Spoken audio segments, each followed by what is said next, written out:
Hi guys, मैं हूं जूनी और आप लोग देख रहे हैं जस्ट एक्सप्लेन। और आज मैं जिस एनिमे को एक्सप्लेन करने जा रहा हूं वो एक डार्क और एक एक्शन का मिक्सचर है और इस एनिमे का नाम है द वैम्पायर हंटर्स। तो इसलिए बिना किसी डिले के वीडियो को स्टार्ट करते हैं। एपिसोड के स्टार्ट में हम एक लड़की को देखते हैं जो कि कुछ लोगों से छुपकर भाग रही होती है क्योंकि वो आदमी उसे मारना चाहते थे। और वो आदमी जो उसे मारना चाहते थे वो कोई और नहीं बल्कि वो उसका अंकल ही लगेगा, यानी कि बेसिकली चाचा। और उस लड़की का नाम बाय द वे इंटीग्रा होता है और वो उसे इसलिए मारना चाहता था क्योंकि इंटीग्रा के डैड के मरने के बाद उन्होंने सारी जायदाद उसकी बेटी यानी कि इंटीग्रा के नाम कर दी है और वो ये बात को हजम नहीं कर पा रहा है और वो इंटीग्रा को मारकर सारी जायदाद हथियाना चाहता है।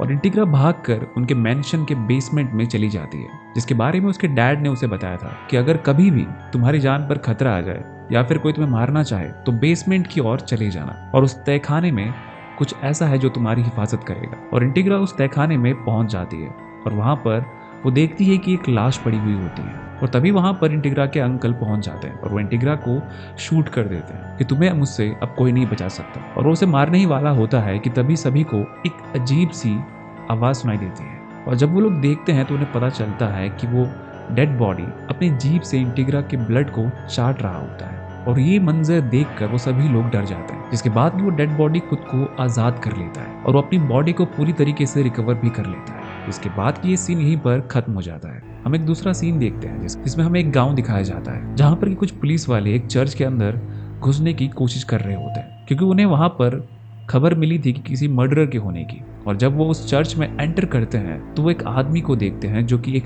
वुमेन का खून पी रहा होता है और उन पुलिस वालों पर कुछ ज़ॉम्बीज जैसे क्रिएचर्स को छोड़ देता है। और दूसरी ओर पुलिस वालों के बेस में एक वुमेन आई होती है और वो इंटीग्रा ही होती है और उसका बटलर पुलिस वालों को कहता है कि उसका नाम है इंटीग्रा और वो हेल्सिंग ऑर्गेनाइजेशन की ऑनर है।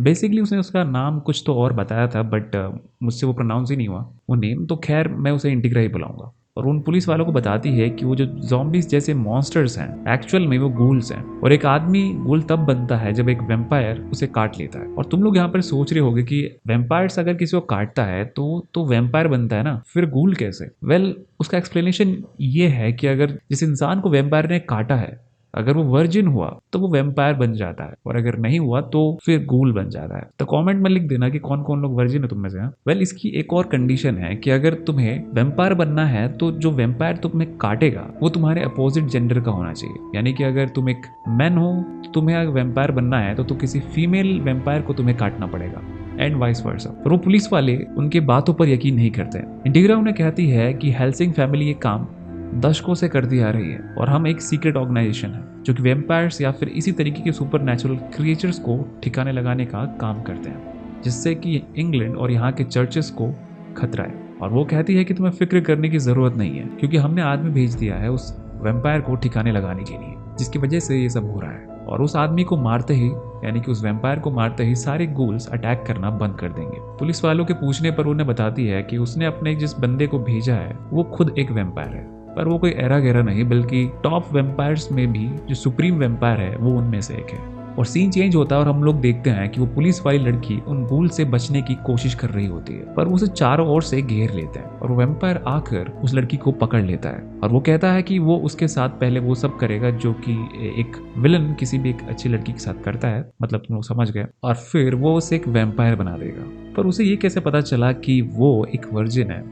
I don't know, may be vampires के पास कोई खूबी होती होगी, आई डोंट नो। और वो उस लड़की के साथ कुछ बुरा करने ही जा रहा होता है कि तभी उसे रुकने के लिए कोई कहता है और वो देखता है कि रेड कलर के कोट में कोई बंदा खड़ा होता है और उसे कहता है कि वो उसे यहाँ पर मारने के लिए आया है। और वो इविल वैम्पायर हंसने लगता है और वो कहता है अपने सारे गूल्स को उस दूसरे बंदे पर, यानी कि रेड कलर वाले कोट वाले बंदे पर गोली चलाने के लिए, और वो लोग उस पर गोली बरसाने लगते हैं और वो मर कर नीचे गिर जाता है। मतलब ऐसा कुछ उस लड़की और उस दूसरे वैम्पायर को लगता है और वो आदमी वापस से खड़ा हो जाता है और तब उस ब्लैक वैम्पायर को पता चलता है कि वो आदमी कोई नॉर्मल आदमी नहीं है बल्कि वो एक वैम्पायर है। और जिसके बाद कि वो रेड कोट वाला वैम्पायर अपने 10 इंच का हथियार निकालता है, हाँ मतलब लिटरली, मजाक नहीं कर रहा हूँ मैं, और वो जिसके बाद कि वो अपने बंदूक से उन सभी गूल्स को मार देता है। और वो ब्लैक वैम्पायर्स ये समझ नहीं पा रहा होता है कि आखिरकार वो सब बुलेट से कैसे मर सकते हैं। तब वो रेड वैम्पायर कहता है कि ये कोई आम बुलेट्स नहीं है बल्कि वो सिल्वर बुलेट्स हैं, जिसे कि कैथीड्रल की क्रॉस को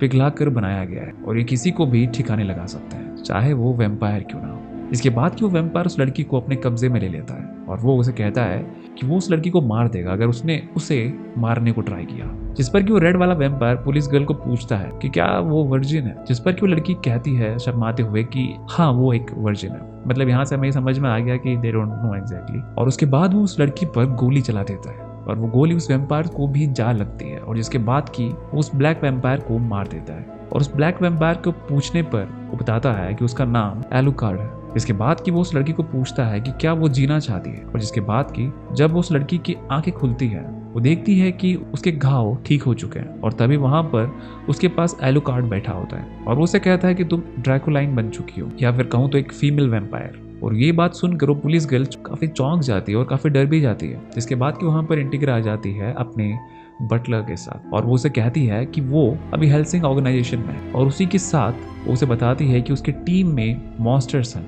और उनके हेल्प से वो लोगों को ठिकाने लगाती है और आज से उनके ग्रुप में वो भी शामिल की जाती है। और जिसके बाद कि वो उन्हें एक मिशन पर भेज देती है जहां पर कुछ वैम्पायर्स ने लोगों को मारकर उनके ब्लड से दीवार पर भला बुरा लिखा होता है क्रिश्चियनिटी के खिलाफ, जो कि वो लोग क्रिश्चियन और क्रिश्चियनिटी के खिलाफ हैं, उन्हें हटाना उनका काम है। जिसके बाद कि वो लोग वहां पर उन वैम्पायर्स को मारने के लिए पहुंच जाते हैं और वो वैम्पायर्स एलुकार्ड पे गोली चलाने लगते हैं और जवाब में एलुकार्ड भी गोली चलाता है और वो वैम्पायर घायल हो जाता है। जिसके बाद कि एलुकार्ड उसे कहता है कि तुम तो खुद को बैट में ट्रांसफॉर्म भी नहीं कर सकते और ना ही खुद को स्मोक में ट्रांसफॉर्म कर सकते हो और ना ही अपने घाव को भर सकते हो और बंदूक की गोलियों के बिना तो तुम लड़ भी नहीं सकते।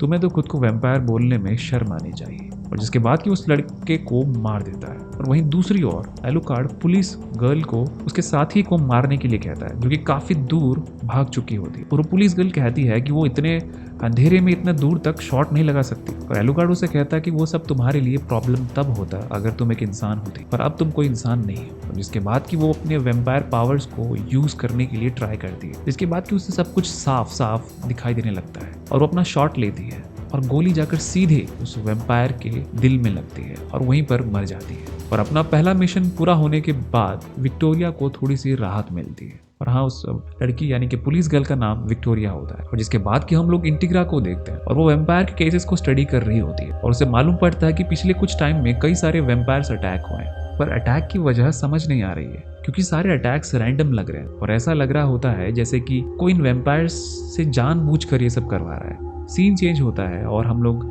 एक चर्च को देखते हैं।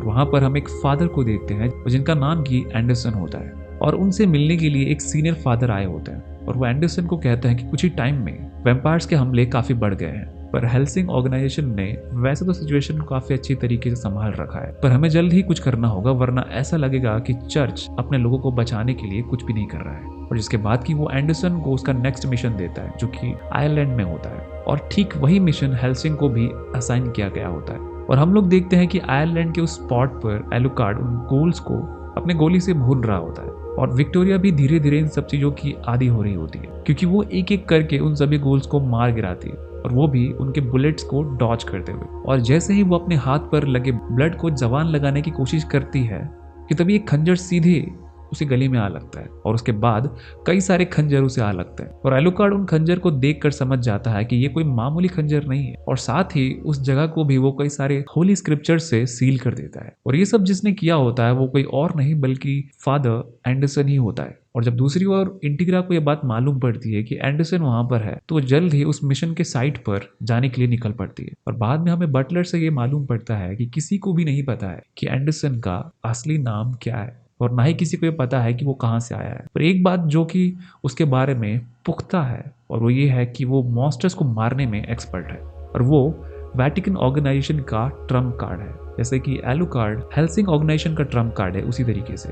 और दूसरी ओर एलुकार्ड और एंडरसन के बीच फाइट स्टार्ट हो जाती है। एंडरसन एलुकार्ड को चाकू मारता है और उसके जवाब में वो एंडरसन को गोली, पर एंडरसन उस गोली से मरता नहीं है बल्कि उसकी इंजरीज हील हो जाती है और एंडरसन पर जितनी भी गोलियां अटैक करता है उसे कुछ भी नहीं होता है। और तब एलुकार्ड समझ जाता है कि एंडरसन एक रीजनरेटर है, यानी कि एक तरह का ह्यूमन स्पीसीज जिन्हें की एक्सपेरिमेंट करके बनाया गया था ताकि वो लोग मॉन्स्टर से फाइट कर सके ऑन द सेम ग्राउंड, यानी कि बिना आसानी से जख्मी हुए। और जिसके बाद कि एंडरसन एलुकार्ड पर अटैक करता है और वो उसका गला काट देता है और वो हंसने लगता है कि आखिरकार वो लोग एलुकार्ड की इतनी तारीफ करते हैं और उसने इतनी आसानी से उसे मार दिया, जिसके बाद वो विक्टोरिया को मारने के लिए जाता है, पर वो वहां पर नहीं होती है और वो एलुकार्ड के सर को लेकर यानी कि विक्टोरिया वहां से भागने की कोशिश करती है, पर एंडरसन उसे मारने के लिए आ जाता है कि तभी वहां पर इंटीग्रा आ जाती है और वो उसे रुकने के लिए कहती है कि ये उनके अग्रीमेंट के खिलाफ है, क्योंकि ये एरिया उन्हें अलॉट किया गया था और वेटिकन ऐसे ही उनके मामलों में टांग नहीं अड़ा सकता है। इसके बाद वो सीधा इंटीग्रा पर अटैक करता है और वो उसके बॉडीगार्ड को मार देता है और वो इंटीग्रा को कहता है कि मुझे कोई फर्क नहीं पड़ता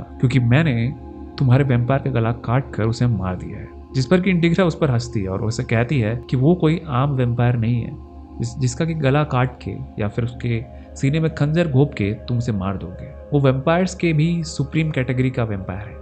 इसके बाद कि वहां पर कई सारे बैट्स आ जाते हैं और वो सभी मिलकर एलुकार्ड का रूप वापस ले लेते हैं, जिसके बाद कि एंडरसन और उसके बीच फिर से फाइट स्टार्ट हो जाती है। पर एंडरसन जल्द ही समझ जाता है कि वो एलुकार्ड को नहीं मार सकता है, तो वो कहता है कि वो जल्द ही फिर से लौटेगा और वो कहकर वहां से चला जाता है। इसके बाद की सीन चेंज होता है और हम लोग इंटीग्रा को गवर्नमेंट के कई सारे हायर ऑफिशियल्स के साथ बैठकर मीटिंग कर रही होती है और वो सभी लोग उसे इन वेम्पायर्स के अटैक का रीजन पूछ रहे होते हैं, क्योंकि पिछले कुछ महीनों में अटैक्स काफी ज्यादा बढ़ गए हैं। जिस पर कि इंटीग्रा उन्हें कहती है कि ये सारे जो भी अटैक्स हैं उसके पीछे कोई आदमी या फिर जरूर कोई ऑर्गेनाइजेशन है, क्योंकि उनको उन वेम्पायर्स की बॉडी में एक ट्रैकर जैसा कुछ डिवाइस मिला है और इस ट्रैकर की हेल्प से वो लोग उन वेम्पायर्स पर नजर रखते हैं। और ये तो कंफर्म है कि ये सारे वेम्पायर्स नेचुरल प्रोसेस से नहीं बने हैं, क्योंकि कई सारे गूल्स जो कि बने हैं उनमें से कई सारे तो वर्जिन्स है। जिसके बाद की दूसरी ओर हम लोग कैसल के बेसमेंट में वॉल्टर, हाँ उनके बटलर का नाम बाय द वे वॉल्टर है, हम लोग उसे देखते हैं और वो विक्टोरिया को एक कॉफिन में सोने के लिए कहता है और वो कहता है कि उसे ऐसा करने के लिए एलुकार्ड ने कहा है,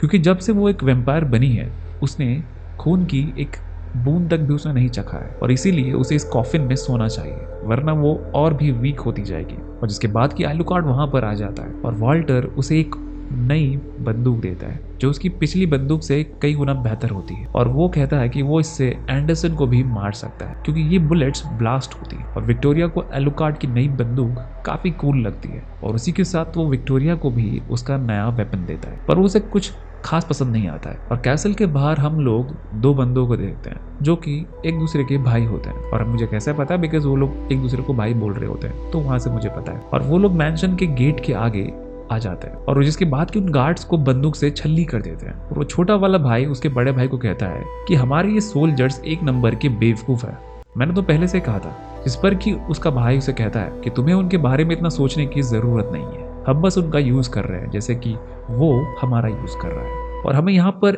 एक बात तो पता चल जाता है कि इंटीग्रा की बात सही थी, यानी कि इन वेम्पायर्स के अटैक के पीछे किसी की प्लानिंग है और वो बंदा कौन है फिलहाल हमें ये बात नहीं बताई गई है। अब सीन इंटीग्रा की ओर शिफ्ट होता है जो कि हेल्सिंग बिल्डिंग में ही मीटिंग कर रही होती है कि तभी उसे लैंडलाइन पर एक कॉल आता है और वो बंदा उसे कहता है कि मैं कंट्रोल रूम से बात कर रहा हूँ और हम लोगों पर हमला हुआ है। इंट्रूडर्स बिल्डिंग के अंदर घुस चुके हैं और उन्हें फर्स्ट फ्लोर पर रोके रखने की कोशिश जारी है। मीटिंग में बैठे सारे लोग हल्ला करने लगते हैं। इंटीग्रा उन्हें पूछती है कि वो लोग कौन है। कंट्रोल रूम से जवाब आता है कि वो लोग गूल्स की आर्मी है। दूसरी तरफ फर्स्ट फ्लोर पे खड़े गार्ड्स उन सभी को रोकने के लिए ट्राई करते हैं, पर उनके बुलेट्स का गूल्स पर कोई भी असर ही नहीं होता है, तो सारे गार्ड्स मारे जाते हैं। फर्स्ट फ्लोर को क्लियर करने के बाद ब्लैक कोट वाला बंदा बोलता है कि ये सारे लोग तो कितने कमजोर हैं, एंड वो आगे बढ़ने लगता है और व्हाइट कोट वाला वेम्पायर को कुछ अजीब सा सेंस होता है और वो दूसरी तरफ जाने लगता है। अब हम इंटीग्रा के साइड का सीन देख पाते हैं। वहां प्रेजेंट एक आदमी इंटीग्रा से बाहर जाने के लिए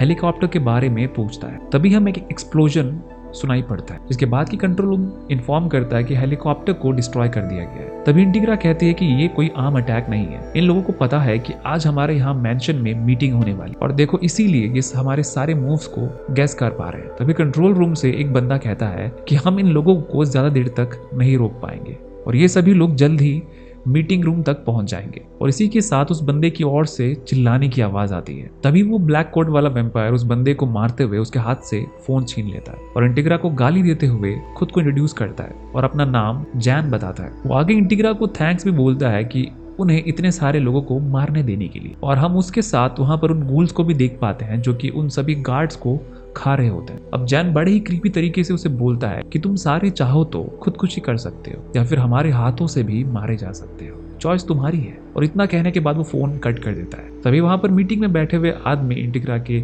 सिक्योरिटी पर सवाल उठाने लगते हैं और ये कहते हुए कि इतनी आसानी से हेल्सिंग के हेडक्वार्टर में कोई कैसे घुस सकता है और ये सब कैसे मचा सकता है। इंटीग्रा अब सीरियस होते हुए वॉल्टर को फोन लगाती है और पूछती है कि वो कहाँ पर है। वॉल्टर कहता है कि मैं बेसमेंट में हूँ, मिस विक्टोरिया के रूम में हूँ एंड मुझे पता है कि ऊपर क्या चल रहा है। और मिलिट्री पुलिस को ये पता चल गया है बट उन्हें यहाँ पर आने में कम से कम 4 घंटे लगे जाएंगे और हेल्सिंग की बची हुई पूरी की पूरी फोर्स उन्हें सिर्फ 10 से 15 मिनट से रोक पाएगी। इंटीग्रा के पूछने पर वॉल्टर बताता है कि मीटिंग रूम जो कि 3rd फ्लोर में है कि वहां तक पहुंचने का एक ही रास्ता है, तो आप बचे हुए गार्ड्स को वहां पर तैनात कर दीजिए। उतनी देर में मैं और मिस विक्टोरिया वहां पर पहुंचते हैं आपकी हिफाजत के लिए और एलुकार्ड को जो करना है वो तो वो करेगा ही। इंटीग्रा पूछती है कि तुम लोग यहाँ पर आओगे कैसे, उसके रास्ते में तो बहुत सारे गोल्स हैं और वॉल्टर बताता है कि एयर वेंट्स के थ्रू, बिल्कुल वैसे ही जैसे कि 10 साल पहले इंटीग्रा एलुकार्ड से मिली थी। और इंटीग्रा वॉल्टर को कहती है कि जो भी हमारे इन गार्ड्स को मार के खा रहे हैं उनमें से किसी एक को भी मत छोड़ना, कि मैं उन्हें कभी भी माफ नहीं कर सकती।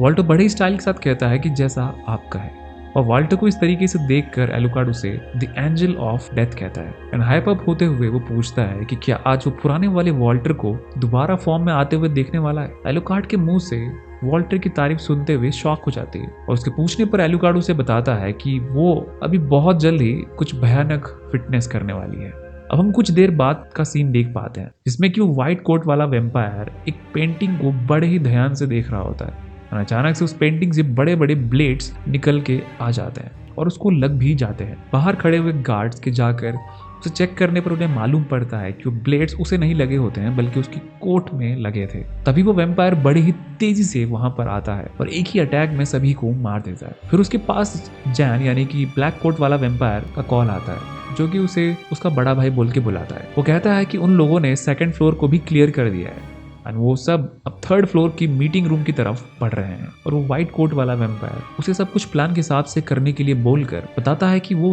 बेसमेंट में जा रहा है और फोन कट कर देता है और फियर्स लुक के साथ बोलता है कि मैं आ रहा हूँ एलुकार्ड। और हम कुछ देर बाद इंटीग्रा का सीन देख पाते हैं जहाँ मीटिंग रूम में वॉल्टर और विक्टोरिया पहुंच जाते हैं। वॉल्टर एक जेंटलमैन की तरह वहां पर बैठे सारे लोगों से इस सिक्योरिटी फेलियर के लिए माफी मांगता है। तभी इंटीग्रा उसे पूछती है कि वॉल्टर मुझे साफ साफ बताओ कि आज हम लोग बच पाएंगे या नहीं।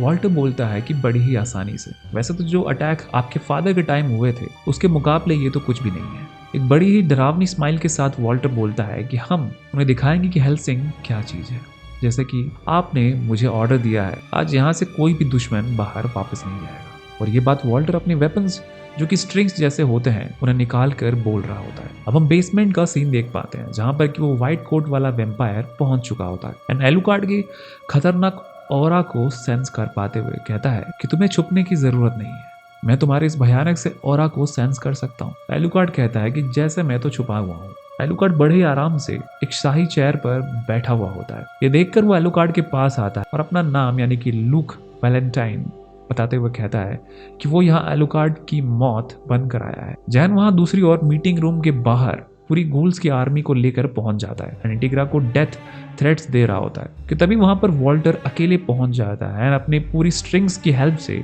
जैन की सिगरेट समेत उसके पूरे पीछे खड़े हुए गूल्स को भी मार देता है। वॉल्टर भी अब जैन के सामने खुद को इंट्रोड्यूस करता है और कहता है उफ, मुझसे कुछ मिस तो नहीं हो गया, लगता है मैं बूढ़ा होता जा रहा हूँ, बट स्टिल मैं हूँ वॉल्टर, हेल्सिंग फैमिली का बटलर और मेरा काम है तुम जैसे कचरों को निपटाना। और जैन ये सब देखकर शॉक में पड़ जाता है और वो सब बाकी सारे गूल्स को फायर करने के लिए ऑर्डर देता है। बचे हुए गूल्स भी फायर करने लगते हैं बट वॉल्टर सभी बुलेट्स से बचकर वहां खड़े सभी गूल्स को खत्म कर देता है एक ही बार में। और अब जैन की फटनी चालू हो जाती है और वॉल्टर उसके पास आते हुए कहता है कि कहीं तुम्हें डर तो नहीं लग रहा, पर अभी तो मैंने कुछ खास किया ही नहीं है। जैन पागलों की तरह हंसते हुए कहता है कि मुझे तो ये बहुत ज्यादा ही बोरिंग काम लग रहा है, बट अब तुम यहाँ पर आ गए हो तो मजा आएगा। तभी वहां पर गूल्स की आर्मी आ जाती है जिसको देख कर के वॉल्टर हंसने लगता है। अब हम विक्टोरिया को देखते हैं जो कि हाथ में उस कैनन को लेकर पीछे छुप कर बैठी हुई होती है। वो कैनन से फायर करती है जिससे कि कई सारे गूल्स मारे जाते हैं और बिना टाइम वेस्ट किए वो रिलोड करती है और एक और राउंड फायर करती है जिससे कि वहां पर सारे गूल्स मारे जाते हैं। और जैन गुस्से में वॉल्टर पर हमला करने वाला था और विक्टोरिया वहां पर आकर उसे एक लॉक में पकड़ लेती है। वॉल्टर खुश होकर उसे पूछता है कि आखिरकार उसने ये लॉक लगाना कहां से सीखा। तो विक्टोरिया वॉल्टर को याद दिलाती है कि वो वैम्पायर बनने से पहले एक पुलिस ऑफिसर थी जहां पर उसने ये लॉक लगाना सीखा था। जैन शॉक में पूछता है कि हेल्सिंग के पास दूसरे वैम्पायर कहां से आए और उसकी बातों को इग्नोर करते हुए वॉल्टर उसे बोलता है कि मैं तुमसे कुछ सवाल पूछने वाला हूँ। और मुझे उन सभी के एकदम सही जवाब चाहिए। वॉल्टर पूछता है कि वो लोग हेल्सिंग के हेडक्वार्टर्स को क्यों आए और उनके पीछे किसका हाथ है, और जैन जवाब देते हुए कहता है कि हम यहाँ पर हेल्सिंग की मालकिन यानी कि उसकी हेड और एलुकार्ड के साथ साथ मीटिंग में बैठे हुए सभी लोगों को यहाँ पर मारने के लिए आए थे। वॉल्टर पूछता है कि हम मतलब तुम एक से ज्यादा वैम्पायर हो, और इस पर वो हंसते हुए कहता है कि सही समझे, मेरा बड़ा भाई भी यहाँ पर आया हुआ है और उसने अभी तक एलुकार्ड को तो मार भी दिया होगा। मतलब ओवर कॉन्फिडेंस देख रहे हो तुम लोग, इसे कहते हैं रस्सी जल गई पर अभी तक बल नहीं गया। और सीन एलुकार्ड की ओर शिफ्ट होता है। वहां वो दोनों एक दूसरे के सामने खड़े हुए होते हैं। तभी वो कहता है कि मैंने तुम्हारे बारे में बहुत कुछ सुना है, तुम ताकत और इमॉर्टलिटी के मिसाल हो। और एलुकार्ड कहता है कि ये तो बकवास है, इमॉर्टलिटी नाम की चीज इस दुनिया में एग्जिस्ट ही नहीं करती है। और लूक कहता है कि आज मैं तुम्हें मार कर ये प्रूव कर दूंगा कि इमॉर्टलिटी नहीं होती है। और अब उन दोनों के बीच में लड़ाई शुरू हो जाती है। वो दोनों एक दूसरे के माथे में गन पॉइंट करके गोली चला देते हैं, जो कि दोनों को लगती है और दोनों ही जख्मी होकर गिर जाते हैं। पर तभी वो दोनों हंसते हुए खड़े हो जाते हैं एंड लूक अपने गन एलुकार्ड पर बहुत सारी बुलेट चला देता है, जो कि एलुकार्ड को लगती है, बट वो स्टिल लूक पे पलट कर वार करता है, जिससे कि लूक डॉज कर देता है। और वो बुलेट्स को डॉज करते हुए अपनी तारीफ में कहता है कि मैं उन नॉर्मल वैम्पायर्स की तरह नहीं हूँ, मैं तो तुमसे भी ज्यादा बेहतर हूँ और आज मैं तुम्हें खत्म करके इस दुनिया का नंबर 1 वैम्पायर बन जाऊंगा। अब सीन शिफ्ट होता है एंड वॉल्टर की साइड हम लोग देख पाते हैं, जहां पर कि विक्टोरिया ने उस वैम्पायर को तो पकड़ के रखा था, पर तभी उनके सामने और कई सारे गुल्स आने लगते हैं, जो कि बेसिकली वही गार्ड्स होते हैं जो कि मारे गए हैं, और अब वो लोग गुल्स बन गए होते हैं। और ये देखकर वॉल्टर और विक्टोरिया का ध्यान भटक जाता है और तभी वो वैम्पायर उनकी पकड़ से छूटकर मीटिंग रूम की तरफ भागने लगता है। वॉल्टर उस पर हमला करता है और उसका एक हाथ काट देता है, पर वो अपने हाथ की बिना परवाह करते हुए मीटिंग रूम की ओर जाता है और गेट खोल देता है। अब to our surprise meeting room में सभी लोग हाथ में गन लेकर उसका इंतजार कर रहे होते हैं, और उसका एंटर करते ही इंटीग्रा उसे कहती है कि वेलकम टू हेल्सिंग। और इतना कहते ही वो सभी लोग उस पर गोलियां मारने लगते हैं और उसे गोलियों से छल्ली कर देते हैं। बट इंटीग्रा भी अपने गार्ड्स को इस हालत में देखकर हैरान हो जाती है। अब एलुकार्ड का सीन दिखाया जाता है, जो कि अब भी उस पर फायर कर रहा होता है, बट लूक बड़ी आसानी से उन सारे बुलेट से बच रहा होता है। और लूक कहता है कि लगता है मैं तुम्हें आसानी से हरा दूंगा एलुकार्ड। और ऐसा कहते हुए वो एलुकार्ड पर बहुत सारे बुलेट चलाने लगता है, जिनको कि एलुकार्ड अपने ऊपर ले लेता है। और वो खुश होते हुए कहता है कि उसे बहुत ही मजा आ रहा है। एलुकार्ड को इस तरीके से देखकर लूक घबरा जाता है। एलुकार्ड उसे कहता है कि मुझे मानना पड़ेगा कि तुम एक कैटेगरी ए वैम्पायर से भी ज्यादा स्ट्रांग हो। और तभी अचानक से एलुकार्ड के हाथ पर बना हुआ वो रेड सिंबल ग्लो करने लगता है और बोलता है कि मैं सिचुएशन को देखते हुए अपना फर्स्ट रेस्ट्रिक्शन रिमूव कर रहा हूँ। और तभी एलुकार्ड के अंदर से एक अजीब सी चीजें निकलने लगती हैं। वो कहता है कि चलो मैं तुम्हें एक असली वैम्पायर की तरह फाइट करना सिखाता हूँ। एलुकार्ड को इस तरह से देखकर लूक भागने लगता है, बट एलुकार्ड गन से उसके दोनों टांगे उड़ा देता है। लूक एलुकार्ड के इस रूप को देखकर उस वैम्पायर की जगह पर एक मॉन्स्टर बोलने लगता है, और उसके साथ ही उसे हेल्सिंग का पालतू कुत्ता भी बोलता है। और ये सुनकर एलुकार्ड बोलता है कि तुम वैम्पायर हो ना, तो उठो और मुझे अपनी असली ताकत दिखाओ। और अचानक ही एलुकार्ड का हाथ एक बहुत बड़े डॉग में बदल जाता है और लूक को मार देता है। दूसरी तरफ वहां पर गार्ड्स जो कि अब गूल्स बन गए होते हैं, वो विक्टोरिया को पकड़ लेते हैं, बट कुछ देर बाद विक्टोरिया की आंखें लाल हो जाती हैं और उन सभी को बड़े ही बैड एस तरीके से मारने लगती है। विक्टोरिया को रोकने के लिए इंटीग्रा उसे गले लगा लेती है, क्योंकि अपने लोगों की इस दुर्दशा को नहीं देख पा रही है। विक्टोरिया भी अब नॉर्मल हो जाती है। वॉल्टर उस वैम्पायर से पूछता है कि अब बताओ तुम्हारे पीछे किसका हाथ है। तब इंटीग्रा भी उसके एक और गोली मारते हुए सेम सवाल पूछती है, और वह जवाब देते हुए कहता है कि हम एक डिवाइस की हेल्प से वैम्पायर में बने हैं और अभी उस डिवाइस के थ्रू मुझ पर नजर रखी जा रही है, और अगर मैं तुम्हें कुछ भी बताने की कोशिश करूंगा। और इतना बोलते हुए ही उसकी बॉडी जलने लगती है, पर जलते हुए वो वैम्पायर उनका नाम बताते हुए जाता है, और वो नाम था मिलेनियम। नेक्स्ट सुबह वॉल्टर इंटीग्रा को रिपोर्ट करते हुए कहता है कि हमारे 96 मेंबर्स में से केवल 8 मेंबर्स ही बच पाए हैं, और वो भी इसीलिए बच पाए क्योंकि कल वो लोग एब्सेंट थे। इंटीग्रा उसे मिलेनियम के बारे में पूछती है। वॉल्टर बताता है कि उसने ब्रिटिश इंटेलिजेंस सर्विस को ढूंढने के लिए कहा है, बट अभी तक उन्हें कोई खास जानकारी नहीं मिली है। और इंटीग्रा कहती है कि मिलेनियम नाम का बहुत पहले एक एम्पायर भी था, जिसके आर्मी की वजह से वर्ल्ड वॉर भी हुआ था। और ये सुनकर वॉल्टर चौंक जाता है, क्योंकि इंटीग्रा कहती है कि जर्मनी का हिटलर। एपिसोड का लास्ट सीन में हम एक आर्मी को देख पाते हैं, जहां पर कि बैठा हुआ एक आदमी बोलता है कि लेडीज एंड जेंटलमैन, चलो हम अपना एक्सपेरिमेंट कंटिन्यू करते हैं।